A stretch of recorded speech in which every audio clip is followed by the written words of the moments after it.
नमस्कार। एक और टिप्पणी के साथ मैं अतुल चौरसिया।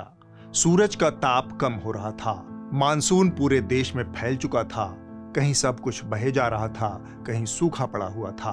पसीना देह निचोड़ रहा था। रियाया ह्यूमिडिटी की समस्या से दो चार थी।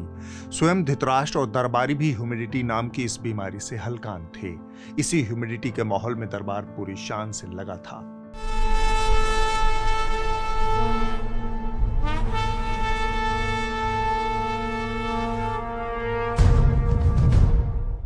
धृतराष्ट्र ने तौलिया से माथा पोंछा, फिर आसमान पर एक निगाह डाली। अनुभव को निचोड़ कर कहा, पूर्वा चल रही है, औंस भी रहा है, लग रहा है दऊ बरसेंगे। संजय मैं दरबारी सहमति के साथ धृतराष्ट्र को ताकने लगे। तब धृतराष्ट्र ने वह बहुप्रतीक्षित सवाल संजय की ओर उछाला जिसकी उम्मीद दरबारियों और संजय को थी। आर्यावर्त में क्या चल रहा है संजय? बहुत दिनों से कोई खबर नहीं है। संजय के पास सूचनाओं की भरमार थी, लेकिन सबसे बड़ी सूचना सबसे पहले आनी थी। सो उन्होंने कहा, पूरे आर्यावर्त में एक ही चीज चल रही है महाराज, धनराज सेठ के बेटे की शादी। दुनिया भर से नचइये गवैये बुलाए गए हैं।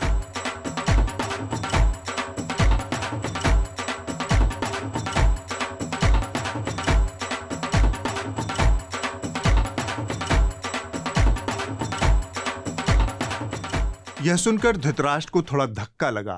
धनराज सेठ के घर में शादी हुई और उन्हें पता तक नहीं चला।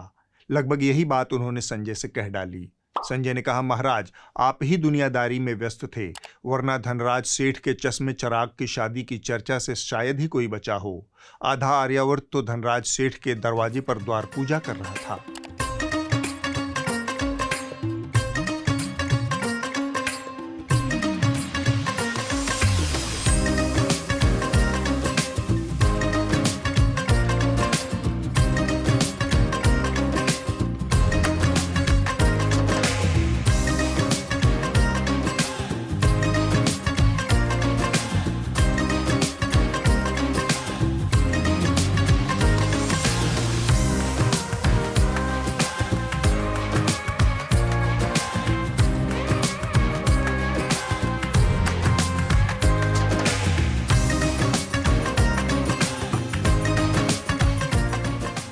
संजय ने अपनी बात जारी रखी, यहां तक कि डंकापति भी वरवधू को आशीर्वाद देने से खुद को रोक नहीं पाए।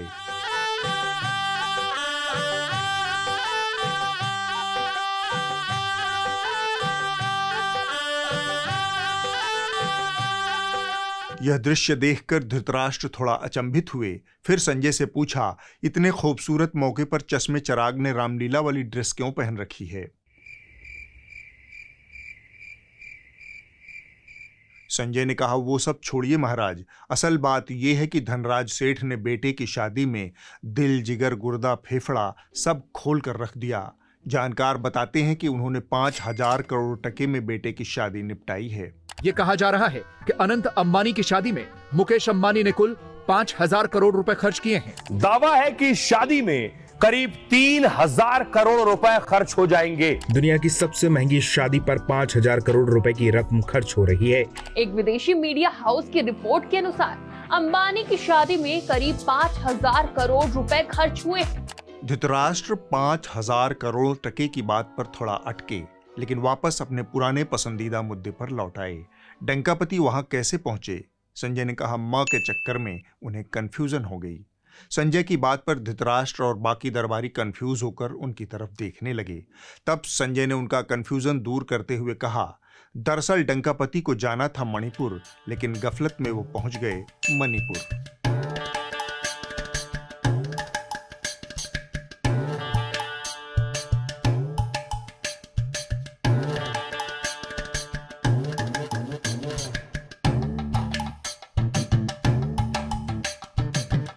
संजय की यह दिल लगी धृतराष्ट्र को थोड़ा देर से समझ आई। जब समझ आई तब धीरे से वो कनखियों में मुस्कुरा दिए। इसके बाद संजय ने इस भव्य बैंड बाजा बारात का दूसरा पहलू सामने रखा। महाराज शादी में शामिल हुए इस चेहरे को थोड़ा तवज्जो दीजिए।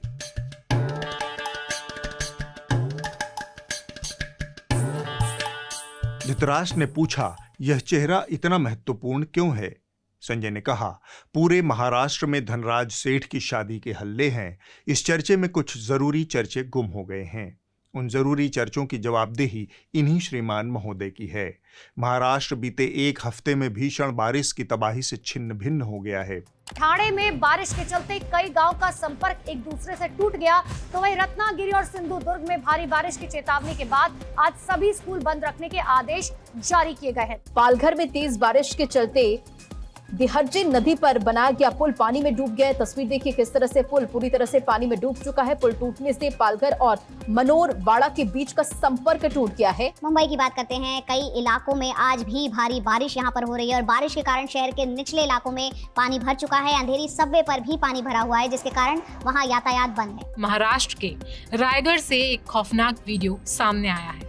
रविवार को इलाके में बादल फटने जैसी बारिश हुई और इस दौरान रायगढ़ किला में घूमने वाले पर्यटक तेज बहाव में फंस गए। संजय जारी रहे और ये महोदय मस्त धनराज सेठ की शादी में कड़क कड़क कर झय्यम झय्यम कर रहे थे।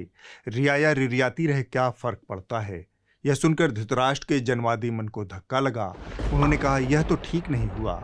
धृतराष्ट्र के मुंह से यह शब्द फूटे और संजय ने उसे लपक लिया।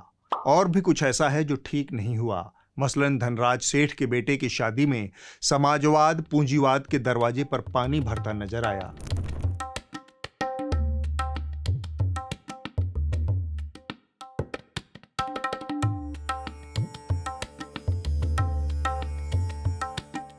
इस दृश्य की कल्पना करके धृतराष्ट्र के मन में कई कौतूहल उत्पन्न हुए। उन्होंने पूछा, क्या दुनिया कुछ बदल गई है या कि सियासत कुछ यूं रुख अख्तियार कर चुकी है जहां पूंजीवाद और समाजवाद एक ही घाट पर पानी पी रहे हैं। ऐसा हुआ तो बाबा कार्ल मार्क्स की आत्मा कलप कलप कर मर जाएगी। संजय ने कहा, आप बाबा कार्ल मार्क्स और बाबा लेनिन की दुनिया में फंसे हैं। ये बाबा रामदेव का काल है। यहाँ पूंजीवाद और आध्यात्मवाद की खिचड़ी पक चुकी है। धनराज सेठ की शादी में गिलोय का जूस और शिलाजीत का शॉट मारकर बाबा रामदेव ने जो परफॉर्मेंस दी, वह पूंजीवाद और आध्यात्मवाद का बेजोड़ कॉकटेल बन गया।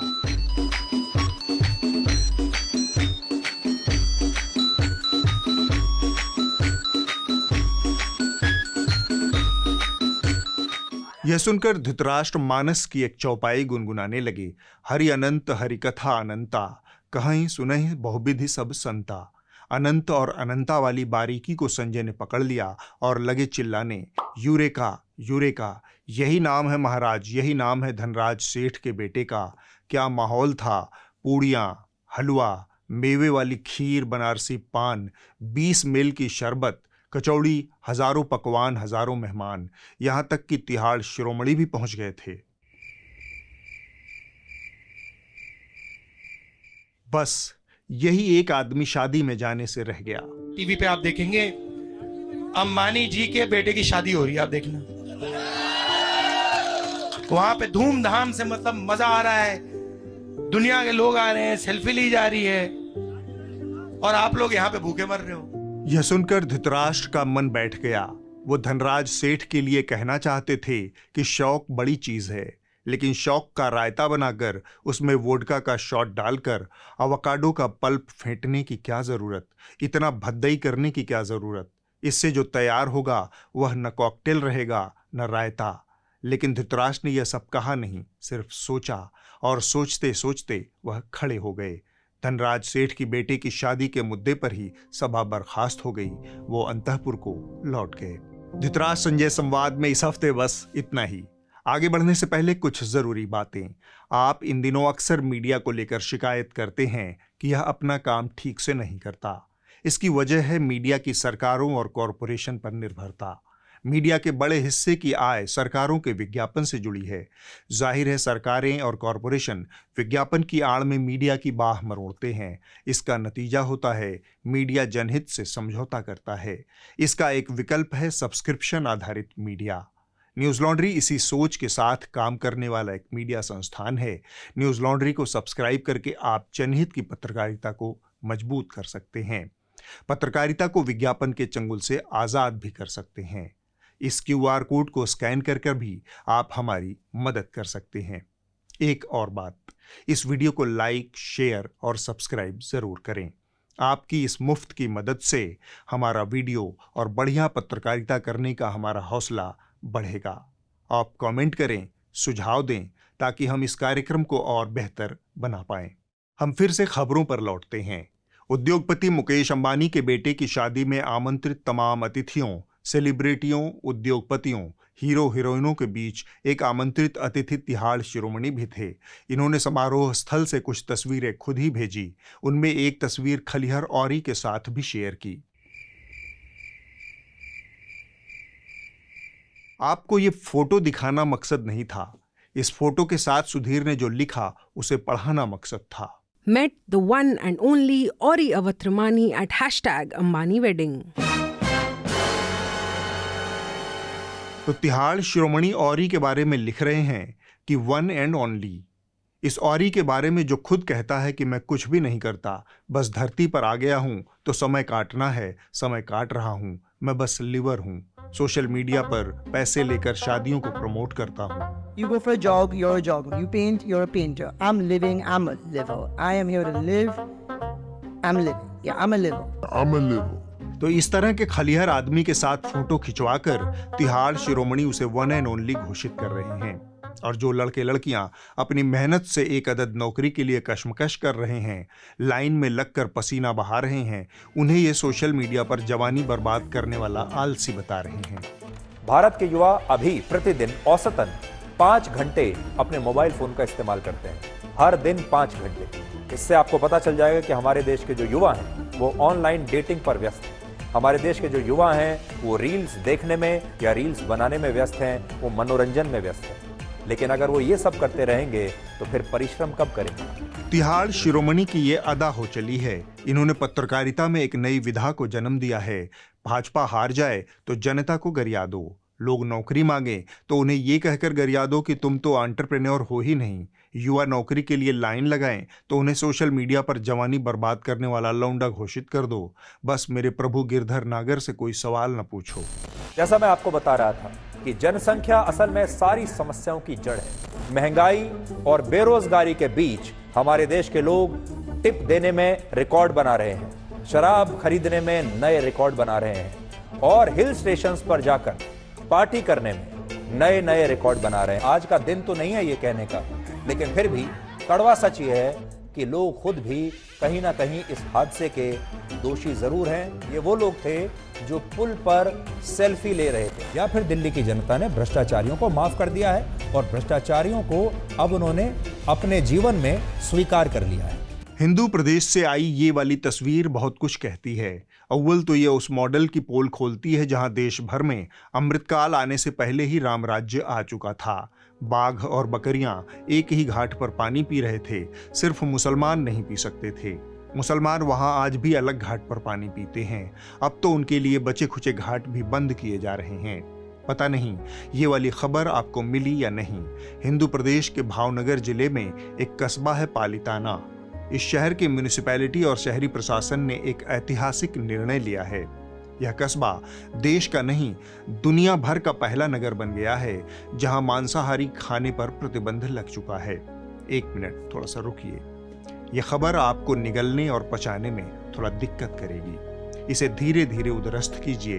पालिताना कस्बे में सिर्फ मांस और मछली की बिक्री पर प्रतिबंध नहीं है, यहाँ पर मांस, मछली, अंडा खाने पर भी प्रतिबंध लगा दिया गया है। इसी पागलपन को ऐतिहासिक कहा जा रहा है। गुजरात राज्य के भावनगर जिले में स्थित पालिताना शहर मांसाहारी भोजन को अवैध घोषित करने वाला दुनिया का पहला शहर बनकर उभर रहा है। गुजरात सरकार ने एक ऐतिहासिक फैसला लिया है जिसमें भावनगर स्थित पालिताना शहर में मांसाहारी भोजन और मांस की बिक्री पर पूरी तरह से बैन लगा दिया गया है। इस फैसले की कहानी भी दिलचस्प है। कस्बे में रहने वाले 200 जैन साधुओं ने एक दिन निर्णय कर लिया कि वो मांसाहार का विरोध करेंगे, शहर में मांस की दुकानों का विरोध करेंगे। जैन साधुओं के इस दबाव के आगे शहर के प्रशासन ने घुटने टेक दिए और मांसाहार पर प्रतिबंध लगा दिया। लेकिन यह नौटंकी का अंत नहीं है। इस नौटंकी को दीर्घकालिक विस्तार दिया है गुजरात के मुख्यमंत्री भूपेंद्र पटेल ने।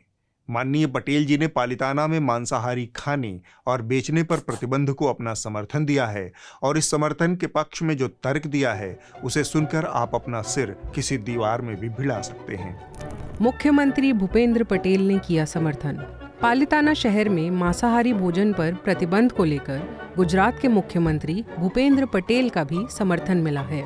इसको लेकर उन्होंने कहा कि उनका उद्देश्य व्यस्त क्षेत्रों में मांस की दुकानों के जमावड़े के कारण होने वाली यातायात की भीड़ को कम करना भी है। माननीय पटेल जी के मुताबिक प्रशासन का उद्देश्य भीड़भाड़ वाले क्षेत्रों में मांस की दुकानों के कारण होने वाले ट्रैफिक जाम को कम करना है। मांस की दुकानों के कारण शहर में ट्रैफिक लग रहा है। दूरदर्शी इलाज है, खाने ही न दो, अपने आप ठीक हो जाएगा। यह मुख्यमंत्री का तर्क है।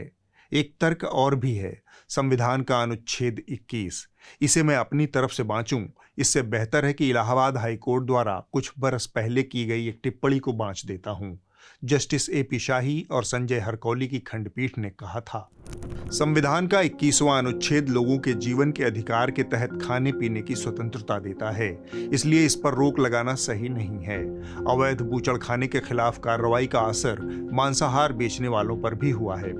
अगर मांसाहार की बिक्री का लाइसेंस नहीं है तो इन्हें लाइसेंस तत्काल देना सरकार का काम है। सरकार इसमें मदद करे ताकि उपभोक्ताओं को खाद्य सामग्री मुहैया करवाई जा सके। यह बयान पूरी स्पष्टता से मुद्दे को हल करता है, लेकिन मुख्यमंत्री की बात सुनने के बाद ऐसा लगता है कि उन्होंने मुख्यमंत्री बनते वक्त संविधान की शपथ नहीं ली थी, किसी और किताब की शपथ ली थी। यहाँ तो हाईकोर्ट के जज ने राह दिखाई थी, दूसरी तरफ हाईकोर्ट के एक और जज ने शुचिता, नैतिकता का पाठ पढ़ाते पढ़ाते अपनी ही नैतिकता को बेच खाया। मध्य प्रदेश हाईकोर्ट में जज रहे रोहित आर्य रिटायरमेंट के 3 महीने के भीतर ही भाजपा में शामिल हो गए। पहुंची वहीं पे खाक जहां का खमीर था। रोहित आर्य भोपाल स्थित भाजपा प्रदेश कार्यालय में आयोजित एक कार्यक्रम के दौरान भाजपा के शरणागत हुए। उन्हें मध्य प्रदेश भाजपा अध्यक्ष राघवेंद्र शर्मा ने प्राथमिक सदस्यता दिलवाई।